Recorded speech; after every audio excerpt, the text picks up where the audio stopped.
பொதுவாக நமக்குள்ள ஒரு கருத்து இருக்குங்க. யார் ரொம்ப புத்திசாலியாக இருக்காங்களோ, இல்லை யார் ரொம்ப வேகமாக செயல்படுறாங்களோ, அவங்க தான் வாழ்க்கையில் வெற்றி பெறுவாங்க அப்படிங்கிறது. ஆனால் அது உண்மை கிடையாதுங்க. உண்மையிலே யார் ஒருத்தர் ரொம்ப ஃபோக்கஸ்டாக இருக்கிறாரோ, யார் ஒருத்தர் ரொம்ப டிசிப்ளின்டாக இருக்கிறாரோ, அந்த மனிதர் தான் உண்மையான வெற்றியாளராக உருவெடுக்கிறாரு. இது எப்படி அப்படிங்கிறத ஒரு சின்ன கதை மூலமாக பார்ப்போம். முன்னொரு காலத்தில் ஒரு சின்ன ஊரில் ஒரு சின்ன பையன் ஒருத்தன் வாழ்ந்துக்கிட்டு வந்தான். அந்த ஊர் பார்த்திங்கன்னா எப்போவுமே பிஸியாக இருக்கும். எல்லா மக்களும் ஏதாவது ஒரு வியாபாரம் பண்ணிக்கிட்டு இருப்பாங்க, இல்லை வேறு ஏதாவது வேலை செஞ்சுக்கிட்டு இருப்பாங்க. ரொம்ப பரபரப்பாக இயங்கிட்டு இருக்கிற ஒரு நகரம். இப்போ இந்த பையன் ஸ்கூல் போய்கிட்டு இருந்தான். இவனுக்குள்ளே பார்த்திங்கன்னா எப்போவுமே நிறைய கனவுகள் இருந்துக்கிட்டே இருக்கும். ஒவ்வொரு நாளும் நான் வந்து ஒரு டாக்டர் ஆகணும், நான் வந்து ஒரு இன்ஜினியர் ஆகணும் அப்படின்னு சொல்லிட்டு வெவ்வேறு விதமாக யோசிச்சுக்கிட்டே இருப்பான். ஆனால் என்ன பிரச்சனை அப்படின்னா, அவனுடைய யோசனைகளாக மட்டும்தான் இருக்கும். அதற்கான எந்த ஒரு செயல்பாடுகளுமே ஈடுபட மாட்டான். அந்த பையனுக்குள்ளார ஏகப்பட்ட திறமைகள் இருந்துச்சு. ஆனால் அது எதையுமே அவன் சரியாக பயன்படுத்தலை. ஒவ்வொரு நாளும் பார்த்திங்கன்னா காலையிலேருந்து சாயங்காலம் வரைக்கும் நேரத்தை வீணடிச்சுக்கிட்டே இருப்பான். திரும்ப சாயங்காலம் தூங்கும்போது தான் அவனுக்கு தோணும், இவ்வளோ நேரத்தை வீணடிச்சிட்டோமே அப்படின்னு சொல்லிட்டு. அப்போ அவன் மனசுக்குள்ளார ஒரே ஒரு விஷயத்த சொல்லி ஆறுதல் படுத்திக்குவான். சரி, நாளைக்கு பார்த்துக்கலாம் அப்படின்னு சொல்லிட்டு இப்படியே ஒவ்வொரு நாளையும் கடத்திக்கிட்டே இருந்தான். இது நாளடைவில் என்னாச்சு அப்படின்னா, அவன் ஸ்கூலில் அவனுடைய படிப்பையுமே பாதிக்க ஆரம்பிச்சிருச்சு. அவன் எல்லா பாடங்கள்லையுமே கொஞ்சம் கொஞ்சமாக அவனுடைய மார்க்கு குறைய ஆரம்பிச்சிருச்சு. இது அவங்க டீச்சர்ஸ்க்கு ரொம்ப அதிருப்தியாக இருந்துச்சு. என்னது இது, ரொம்ப நல்லா படிக்கிற பையன் இப்போ திடீர்னு எல்லா பாடங்கள்லையுமே ரொம்ப குறைவான மார்க் வாங்கிட்டு இருக்கானே, என்ன காரணமாக இருக்கும் அப்படின்னு சொல்லிட்டு எல்லாருமே யோசிக்க ஆரம்பிக்கிறாங்க. அப்போ அதே ஸ்கூலில் வேலை செஞ்சுக்கிட்டு இருந்த டீச்சர் ஒருத்தர் இந்த பையனை கூப்பிட்டு பேசுகிறாரு. என்னப்பா, என்ன பிரச்சனை உனக்கு அப்படின்னு சொல்லிட்டு. இந்த பையனும் எல்லா விஷயத்தையும் சொல்கிறான். உடனே அவர் சொல்கிறாரு, சரிப்பா நீ நாளைக்கு காலையில் என்னுடைய வீட்டுக்கு வா, நம்ம உட்காந்து பேசலாம் அப்படின்னு சொல்லிட்டு அந்த பையனை அனுப்பி விட்டுறாரு. அடுத்த நாள் காலையில் இந்த பையனும் சீக்கிரமாக ரெடி ஆகிட்டு அந்த டீச்சரோட வீட்டுக்கு போகிறான். அந்த வீடு ரொம்ப அழகான ஒரு பகுதியில் அமைஞ்சிருக்குது.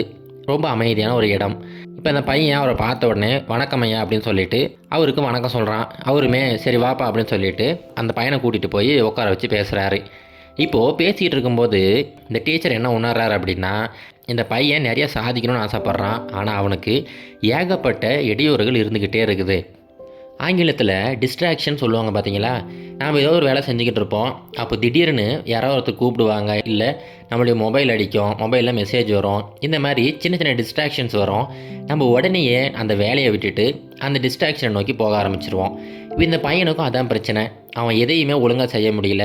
ஏன்னா அவங்ககிட்ட ஏகப்பட்ட டிஸ்ட்ராக்ஷன்ஸ் இருந்துக்கிட்டே இருக்குது. இதை எப்படியாவது சரி பண்ணணுமே அப்படின்னு சொல்லிட்டு அந்த டீச்சர் ஒரு சின்ன வேலை ஒன்று அந்த பையனுக்கு கொடுக்குறாரு. அவர் வீட்டுக்குள்ளே போயிட்டு ஒரு சின்னதாக ஒரு பாத்திரத்தை எடுத்துகிட்டு வராரு. அந்த பாத்திரத்தோட விளிம்பு வரைக்கும் தண்ணீர் நிரப்பப்பட்டிருக்கு. அந்த பாத்திரத்தை அந்த பையன்கிட்ட கொடுக்குறாரு. கொடுத்துட்டு சொல்கிறாரு, இங்கே பாருப்பா, நீ ஒன்று பண்ணு, நம்முடைய மார்க்கெட் இருக்குது பார்த்தியா, அந்த மார்க்கெட்டில் இந்த தண்ணியை எடுத்துக்கிட்டு அப்படியே நடந்து போயிட்டு மறுபடியும் கொண்டு வா அப்படின்னு சொல்கிறாரு. இது கேட்டோடனே அந்த பையனுக்கு ரொம்ப அதிர்ச்சி ஆகிடுச்சு. அந்த மார்க்கெட் பார்த்திங்கன்னா எப்போவுமே கூட்டமாக தான் இருக்கும். மக்கள் எப்போவுமே இந்த பக்கமும் அந்த பக்கம் போய்கிட்டும் வந்துக்கிட்டும் இருப்பாங்க. அந்த இடத்துல நம்ம நார்மலாக நடந்து போகிறதே ரொம்ப கஷ்டம். இதில் எப்படி நான் அந்த பாத்திரத்தை எடுத்துகிட்டு போகிறது, அதுவும் விளிம்பு வரைக்கும் தண்ணி இருக்குது அப்படின்னு சொல்லிட்டு யோசிக்கிறான். சரி, ஆசிரியர் சொல்லிட்டாரு, செஞ்சு தான் ஆகணுமே அப்படின்னு சொல்லிட்டு அந்த பாத்திரத்தை எடுத்துக்கிட்டு அப்படியே பொறுமையாக நடந்து போய்கிட்டே இருக்கிறான். அவன் நடந்து போய்கிட்டு இருக்கும்போது திடீர்னு அந்த பக்கம் இருக்கிற வியாபாரிகள் எல்லாம் ஏன் கடைக்கு வா அப்படிங்கிற மாதிரி கூப்பிட்டுக்கிட்டு இருக்கிறாங்க. அப்போ அவன் திரும்பி பார்க்குறான். அந்த சமயம் ஒரு சில துளிகள் அங்கேருந்து சிதறிடுது. அப்படியே நடந்து போய்கிட்டு இருக்கிறான். நிறைய இடங்களில் மக்கள் பேசிகிட்டு இருக்காங்க. அதை பார்க்குறான். அதை பார்க்கும்போதும் கொஞ்சம் தண்ணீர் கீழே சிந்துது. போகிற வழியில் நிறைய நாய்கள் குறைச்சிக்கிட்டு இருக்குது. அதையும் பார்க்குறான். அப்படி பார்க்கும்போதும் கொஞ்சம் தண்ணீர் கீழே வந்து சிதறிடுது. இப்படியே ஒவ்வொரு இடத்துலையும் மக்கள் பேசும்போதும் அங்கே மக்கள் நடக்கும்போதும் எல்லாத்தையும் பார்த்துக்கிட்டே போயிட்டுருக்கிறான். இப்படி ஒவ்வொரு முறையும் நடக்கும்போதும் அவனுடைய பாத்திரத்திலிருந்து கொஞ்சம் கொஞ்சமாக தண்ணீர் கீழே விழுந்துக்கிட்டே இருந்துருச்சு. இப்போ கடைசியாக அந்த பையன் அந்த ஆசிரியர்கிட்ட வரும்போது அந்த பாத்திரத்தில் பாதி அளவுக்கு தான் தண்ணீர் இருக்குது. இப்போ அந்த ஆசிரியர் சொல்கிறாரு, எப்படிப்பா, ஏன் இந்த மாதிரி ஆச்சு, நான் வந்து உங்கள்கிட்ட கொடுக்கும்போது முழுவதும் இருந்துச்சு, ஆனால் இப்போ நீ கொண்டு வந்திருக்கும்போது பாதி அளவு தான் இருக்குது, என்ன காரணம் அப்படின்னு சொல்லிட்டு கேட்குறாரு. அதுக்கு அந்த பையனே சொல்கிறான், அது ஒன்றும் இல்லைங்க ஐயா, நம்முடைய மார்க்கெட் பார்த்திங்கன்னா எப்போவுமே பிஸியாக தான் இருக்கும். நான் போகும்போது நிறைய பேர் பேசிக்கிட்டு இருந்தாங்க, வியாபாரிகள் வியாபாரம் பண்ணிக்கிட்டு இருந்தாங்க. இப்படி நான் ஒவ்வொரு இடத்துலையும் அவங்கள பார்க்கும்போதும் அந்த பாத்திரத்துக்கு மேலே இருக்கிற அந்த கவனத்தை சிதற விட்டுட்டேன். அதனால் ஒவ்வொரு முறையும் கொஞ்சம் கொஞ்சமாக தண்ணி கீழே விழுந்துக்கிட்டே இருந்துருச்சு. கடைசியாக நாங்கள் வந்து சேரும்போது பாதி அளவு தாங்க மிஞ்சிருக்குது அப்படின்னு சொல்லிட்டு சொல்கிறான். இப்போ மறுபடியும் அந்த ஆசிரியர் சொல்கிறாரு, சரிப்பா உனக்கு இன்னொரு வாய்ப்பு தரேன். இப்போ உனக்கு தெரிஞ்சிருச்சு, நீ எப்பப்பெல்லாம் டிஸ்ட்ராக்ட் ஆகுறியோ அப்பப்பெல்லாம் தண்ணீர் கீழே சிதறிக்கிட்டே இருக்குது. இப்போ இன்னொரு முறை இந்த பாத்திரத்தை எடுத்துகிட்டு போ, நான் மறுபடியும் தண்ணீர் நிரப்பி கொடுக்குறேன். இப்போ எப்படி பெர்ஃபார்ம் பண்ணுறேன்னு பார்க்கலாம் அப்படின்னு சொல்லிட்டு மறுபடியும் அந்த பாத்திரத்தை கொடுத்து விடுறாரு. இந்த முறையும் விளிம்பு வரைக்கும் தண்ணீர் நிரப்பப்பட்டிருக்குது. இந்த முறை அந்த பையன் நடந்து போய்கிட்டு இருக்கிறான். முன்ன மாதிரியே தான் எல்லோரும் பேசிக்கிட்டு இருக்காங்க, நாய்கள் குறைச்சிக்கிட்டு இருக்கு. ஆனால் இந்த பையன் என்ன சத்தம் கேட்டாலும் சரி அந்த பக்கம் திரும்பி பார்க்காம இந்த பாத்திரத்தை மேலேயே முழு கவனத்தை வச்சுருக்கிறான். இப்போ ஒரு வழியாக அந்த மார்க்கெட்டை சுற்றிக்கிட்டு மறுபடியும் ஆசிரியர்கிட்ட வரான். இப்போ பெரிய ஆச்சரியம் என்ன அப்படின்னா, அந்த பாத்திரத்திலிருந்து ஒரு சில துளிகள் மட்டும்தான் தண்ணீர் கீழே சிந்தி இருக்குது. மற்றபடி இது எல்லா தண்ணியுமே அப்படியே இருக்குது. இப்போ அந்த ஆசிரியர் சொல்கிறாரு, இங்கே பாருப்பா, இது ஒரு நல்ல எடுத்துக்காட்டு. இப்போ அந்த பாத்திரத்தில் இருந்த தண்ணீர் மாதிரி தான் உன்னுடைய கனவுகளும். உன்னுடைய கனவுகளை நோக்கி நீ ஓடிக்கிட்டு இருக்கும்போது இந்த மாதிரி டிஸ்ட்ராக்ஷன்ஸ் கண்டிப்பாக வந்துக்கிட்டே தான் இருக்கும். அது உனக்கு மட்டும் கிடையாதுப்பா, எல்லாருக்குமே அது நடக்கும். ஆனால் யார் ஒருத்தர் அந்த டிஸ்ட்ராக்ஷன்ஸ் எல்லாத்தையுமே தள்ளி வச்சுட்டு அவங்களுடைய கனவுகளை நோக்கி முழு கவனத்தை செலுத்துகிறாங்களோ அவங்களால மட்டும்தான் அந்த கனவுகளை மெய்ப்பிக்க முடியும். அவங்க மட்டும்தான் வாழ்க்கையில் மிகப்பெரிய வெற்றியாளராக உருவெடுப்பாங்க.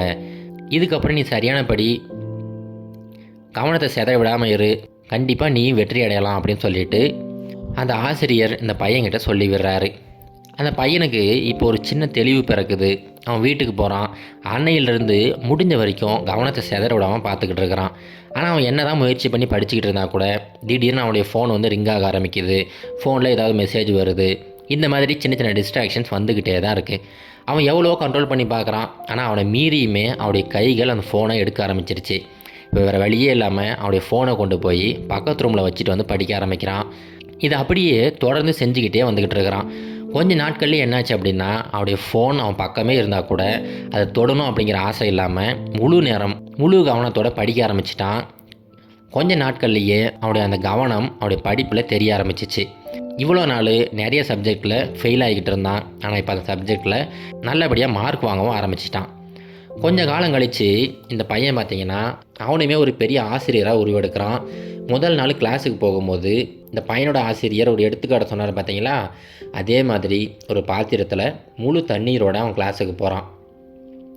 போயிட்டு முதல் நாள் கிளாஸ் ஆரம்பிக்கிறதுக்கு முன்னாடி எல்லா ஸ்டூடெண்ட்ஸ்கிட்டையும் இவனுடைய டீச்சர் என்ன சொன்னாரோ அந்த விஷயத்தை தெளிவாக சொல்லி கொடுக்குறான்.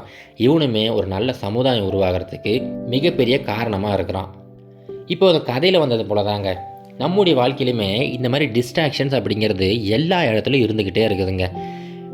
ஒரு சின்ன எக்ஸாம்பிள் சொல்லணும்னு பார்த்தீங்கன்னா, நீங்கள் ஃபோனை எடுத்து ஏதாவது பார்க்கணுன்னு ஆசைப்படுவீங்க. இல்லை வெறுமனே டைம் பார்க்கணுன்னு கூட இங்கே ஃபோன் எடுப்பீங்க. ஆனால் நீங்கள் எடுக்கும்போது வேறு ஏதாவது நோட்டிஃபிகேஷன் வந்திருக்கும், நீங்கள் அது உள்ளே போவீங்க, அப்படியே இன்ஸ்டாகிராம் உள்ளே போயிடுவீங்க. இப்படியே போய்கிட்டே இருப்பீங்க. கொஞ்சம் நேரம் கழித்து மறுபடியும் நீங்கள் மொபைலில் உங்கள் பேக்கெட்டில் வச்சுருவீங்க. ஆனால் உண்மையிலேயே எதுக்காக அந்த மொபைல் எடுத்தீங்க அப்படிங்கிறதே மறந்து போயிடும். மறுபடியும் உங்களுக்கு தோணும், டைம் பார்க்க தானே எடுத்தோம், ஆனால் டைம் பார்க்காமலேயே இவ்வளோ நேரத்தை வீணடிச்சிட்டுமே அப்படின்னு சொல்லிட்டு மறுபடியும் எடுத்து டைம் பார்ப்பீங்க.